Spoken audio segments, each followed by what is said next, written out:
torch to give her that Statue of Liberty. 2000. We have orange stick. 2006. We have the Robin's is. It is a chain of ice cream and cake specialty shop restaurant. Don't know what McDonald's is. It is an American chain of fast food. It is a chain of reference. I think that was a reference to SpongeBob. Why they're touching the Oh my god! I drink coffee. I'm so tired. 209. 209. As this channel, RobGio0407 is on a road.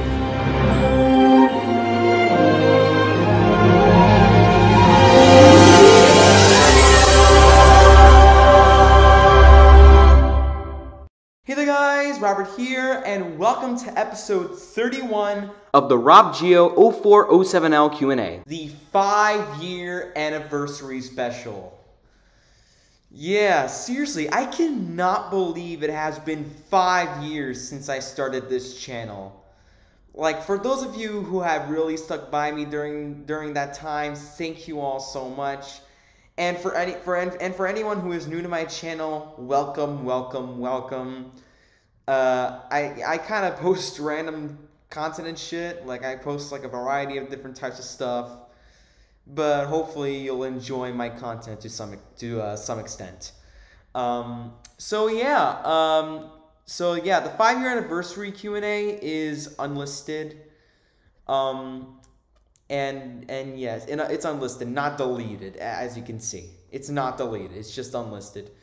And as you can see, I only will answer the questions I feel like answering. So if I didn't heart your question, then I will not answer it. So let's just get straight into it. So the first question comes from Happy Guy 123, and he asked, what made you decide to do a submission ranking series, and how long did it take for you to come with a decision? Well, I started forming that decision because because a few months ago I've seen Searman's 200 sub submission ranking. Yeah, I think he did that for 200 subs. Yeah, he did a submission ranking for 200 subs, and then I came across L Galaxy's submission rankings, like ranking your submissions submitted by the community or something, and those were really cool. I really love how he kind of color coded like the tracks based on the subgenre of EDM, or well, really based on the genre in general, because rock songs were obviously submitted. As for how long it took me to come with the decision, it took me only like a few days. And eventually on October 16th, when I did the direct, I announced that I would do a submission ranking after days of consideration. And hopefully it'll be a fun series for me to do.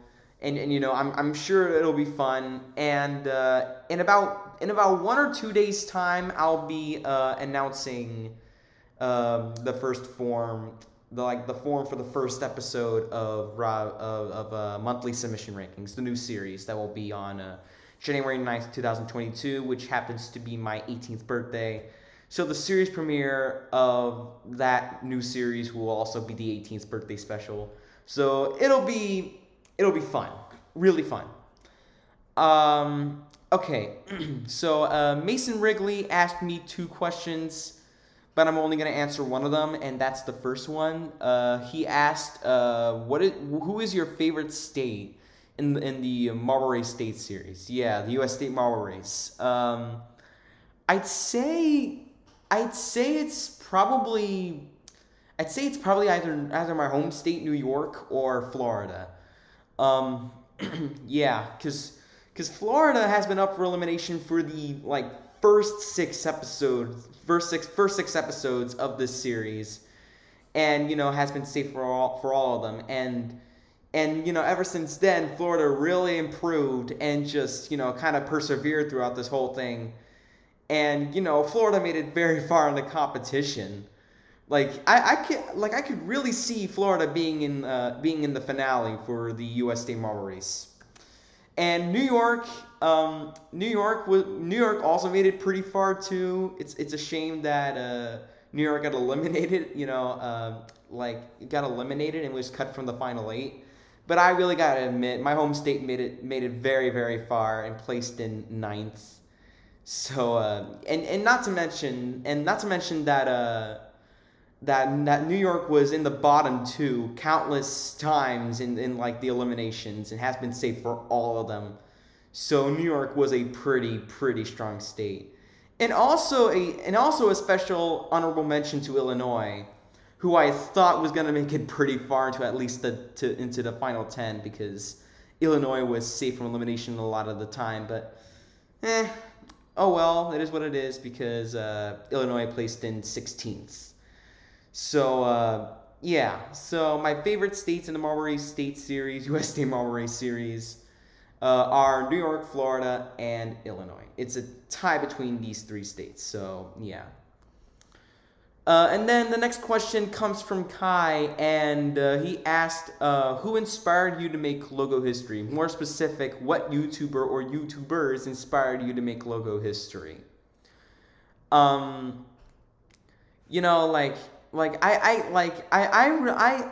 was young, I kind of watched logo history videos before, and you know there were from a lot of YouTubers, and the only inspiration I can like remember is like Rizwan Hanafiya Harahap. I was kind of inspired by his content, because I watched a little bit of his content, and I thought, oh, it was pretty cool, and you know, like, you know, I watched it, I was like, oh, that's pretty cool, so why can't I make my own version?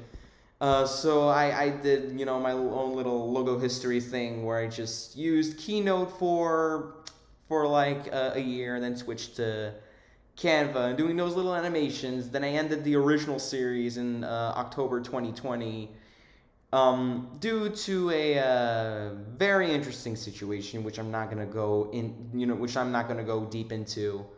And then in April 2021, like April of this year, I brought back Logo History as a rebooted series.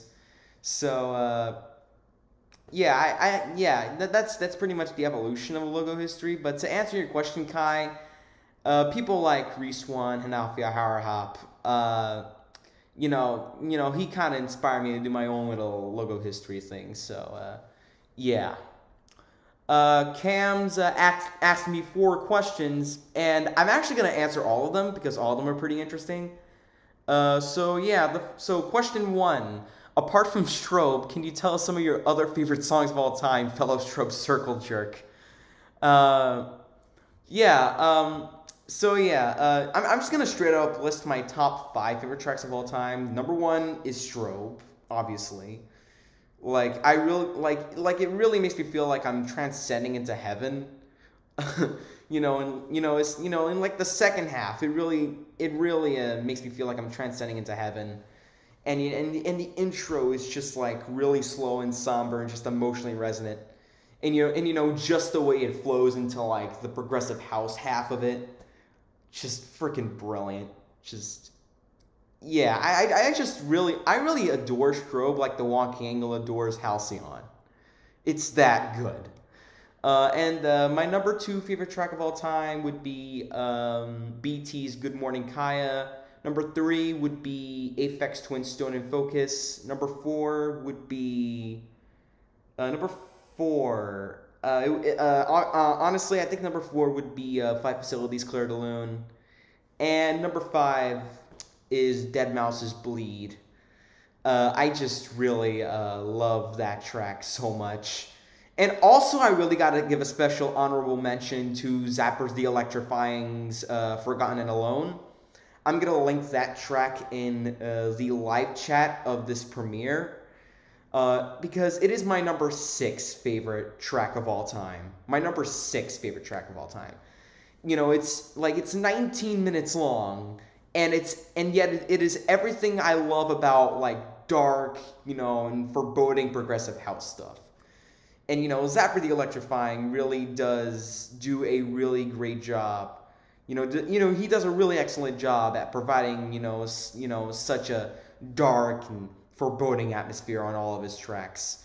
And, all of his tracks and remixes are, like, really long. Like, a lot of them are, like, 10 plus minutes. And yet, it doesn't feel that long. It feels like time has flown by fast. Like, a 10-minute song from him can feel like 5. Yeah, at least, to me. Just, yeah. Please go check out Forgotten Alone, and please go check out Zapper the Electrifying's music. He's a phenomenal producer. That really deserves more recognition. So question 2, same as Q1, but with albums. As in, can you tell us some of your favorite albums of all time apart from random album title? Random album title is actually my number 8 favorite album of all time. My actual number 1 favorite album of all time is Deadmau5's While One Is Less Than Two. It's pretty much a given at this point. Like, I'm sure a lot of you may know this, but yeah, While One Is Less Than Two is my favorite album of all time. Like, it is so diverse. The variety is stronger. Like, the variety is like the strongest I've ever seen on any album, period. And, it's 2 hours, like over 2 hours long, and yet it's well justified. Just, if you haven't given this album a listen, please do. Deadmau5's While One Is Less Than Two, masterpiece album, my favorite album of all time, period. Now for this one, I'm just gonna list my top 10 favorite albums of all time, since this list was kind of much more easier to form than making a top 10 tracks list. I'll make that eventually, but I only listed my top 5. So, top 10 favorite albums of all time. While One Is Less Than Two is my number 1 favorite album of all time, obviously. BT's This Binary Universe would be at number 2. Number 3 is Aphex Twin's Selected Ambient Works Volume 2. Number 4 would be Orbital's Brown Album. Number 5 would be The Future Sound of London's Lifeforms. Number 6 would be Flight Facility's Down to Earth. Number 7 would be BT's These Hopeful Machines. Number 8 would be Random Album Title. Number 9 would be The Orb's Adventures Beyond the Ultra World. And finally, number 10. For number 10, I'm just gonna go in my gut and say that number 10 would be Tim Hecker's Harmony in Ultraviolet. Just one of the best ambient albums in existence. I love Tim Hecker's music so much, and yeah. Thank you, Waffles, for making me discover this artist through your Mega Collab series. So yeah, that's my top 10 favorite albums of all time for now. It might change, but we'll see in the future. Question 3, do you like EDM? And if so, what were your favorite songs and producers growing up? EDM. I love EDM. And Deadmau5 is my favorite artist of all time. I have listened to his stuff since I was in the 1st grade. So I guess circa 2011 it was when I first listened to his music. So I've been listening to his music for like well over a decade. And I Remember was my introduction to him. And it's still to this day one of my all-time favorite tracks. Probably somewhere in like my top 25 or top 20 favorite tracks of all time. Like it just really holds a special place in my heart, and it has aged exceptionally well. Daft Punk is another one. And it's pretty obvious because obviously everybody loves Daft Punk. Daft Punk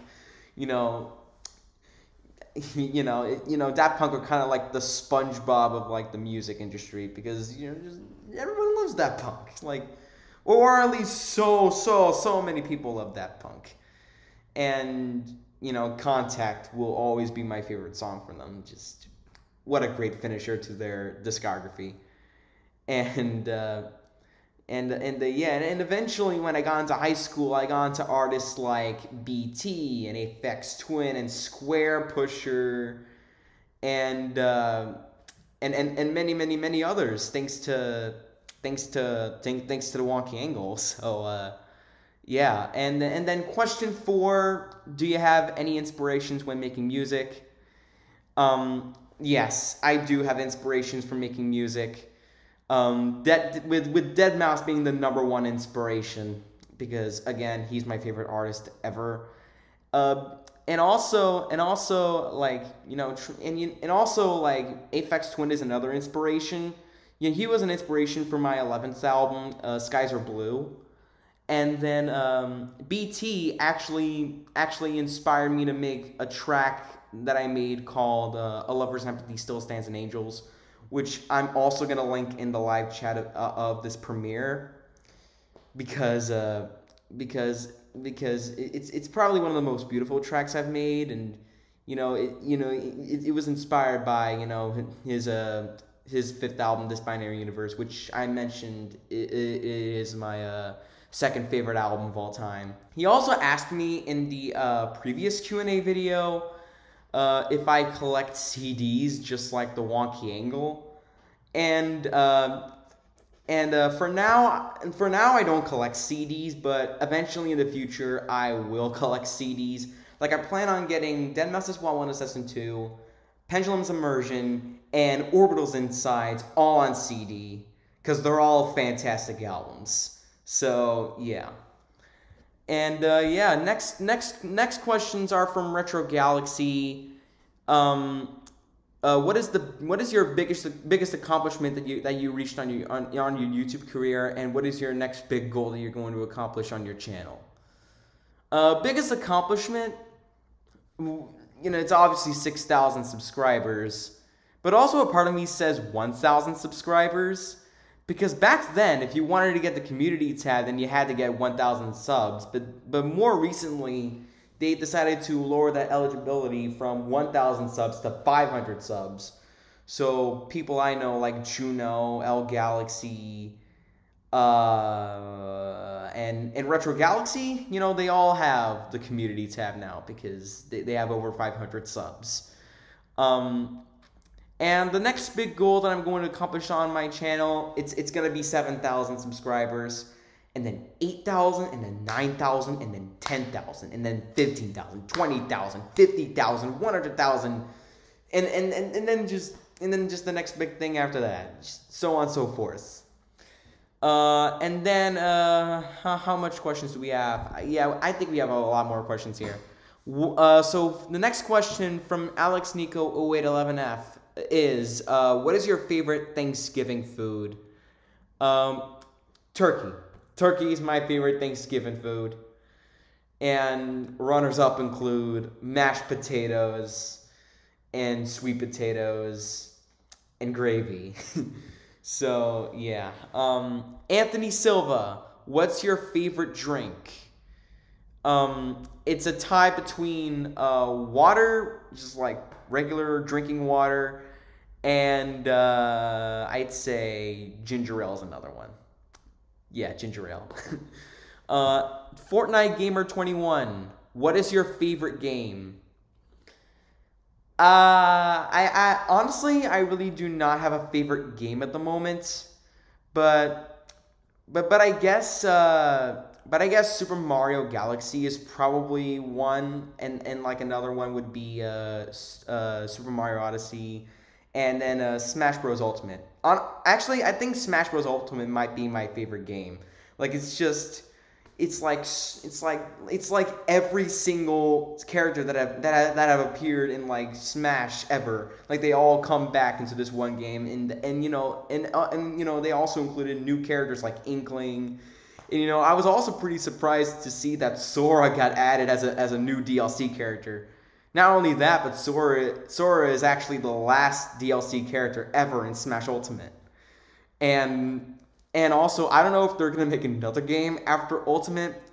Like some people speculate, some people predict that no, there will not be another Smash game. But honestly, I think that there will be another Smash game. Like honestly, Smash Bros is like one of those franchises that's like too popular to die. So yeah. Donald38 says, Donald38 asks, how did you sleep after the video you reacted to that I suggested? Yeah, the scary IDs one.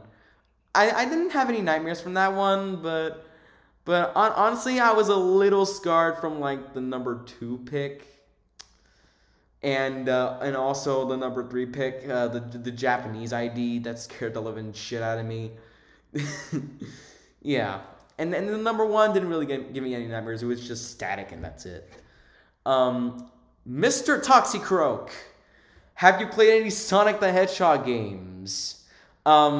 Yeah, I have played games from Sonic the Hedgehog before. I played the classic one on the Unblocked Games website, or whatever that's called. I also played Generations, Sonic Colors, and many others that I can't think of at the top of my head right now. But yeah. Next up, from Waffles, El Cuestiono. What is love? Baby, don't hurt me.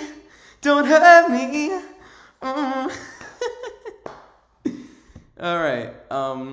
Alright, so next up, from Random Dude, aka Sarujin. Can you say what's wrong with you, Stupido? I heard that one from the movie Luca. Okay, what's wrong with you, Stupido? Silencio, Bruno. Alright, Turgan ID says, I have 3 questions, but you don't have to answer all of them. Alright, I don't really have to answer all of them right now. I'm just going to answer question 3. Are you sad that you're up for elimination in Battle for Minecraft? Yeah, I watched the first episode of that series on your channel, and I'm kind of sad. And also I saw in the comments, I think I'm getting voted out the most, so I might be the first off the show, but yeah, kind of sad that I'm up for elimination in BFMC, Turganite. But if I get eliminated, it is what it is, you know? It is what it is, you know? Next up, from Manuel Margarin, Feliz Navidad. What type of MacBook you have? So I have a MacBook Pro.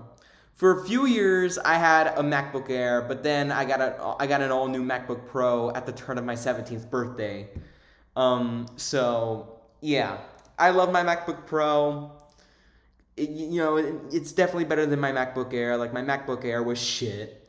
Like, it had a stinky battery. Like, it had a stupid battery. Like, the battery would like die out in like 5 minutes or something. But this is all brand new. And I got this, when I turned 17 back in January of this year. And I have no problems with it. I love my MacBook Pro. Next up, from Airplane Fan 2020 YT. What was your most favorite video? Your worst?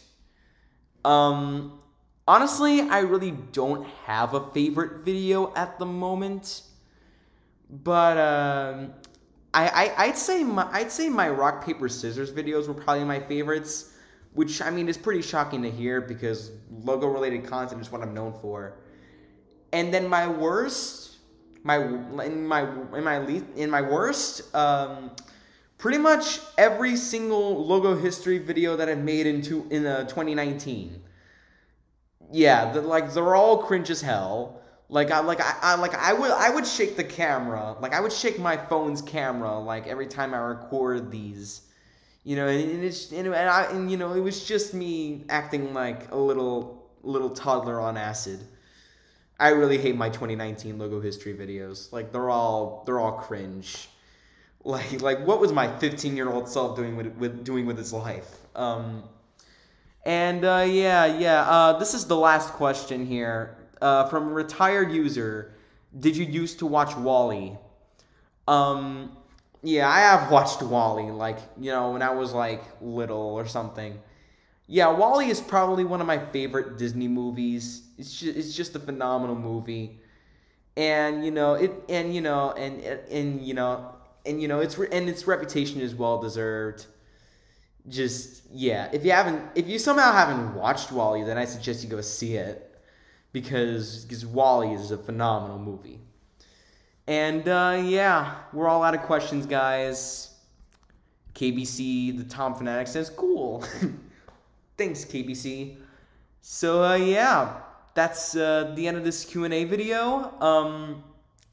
Again, for anyone who has stuck by me for the past 5 years, thank you so much. I really love you all so much. And again, for anyone who is new to the channel, welcome. I think you'll like my content. Well, at least I hope you like my content to some degree. And yeah, hopefully you'll enjoy my logo history videos, my mega collabs, my music ranking videos I make on a recurring basis, my USD Marvel Race series, my reaction videos, and just other forms of content that I sometimes upload. So yeah, I really do not know how to end this. So yeah, that's pretty much it for this video. Thank you all so much for watching. If you like this video, give it a like, share this one with your friends if you want to, and leave a comment down below. And as always, don't forget to subscribe as we're on the road to 7,000 subscribers. That's pretty much it, guys. Thank you for watching. Thank you for sticking by me for 5 years now.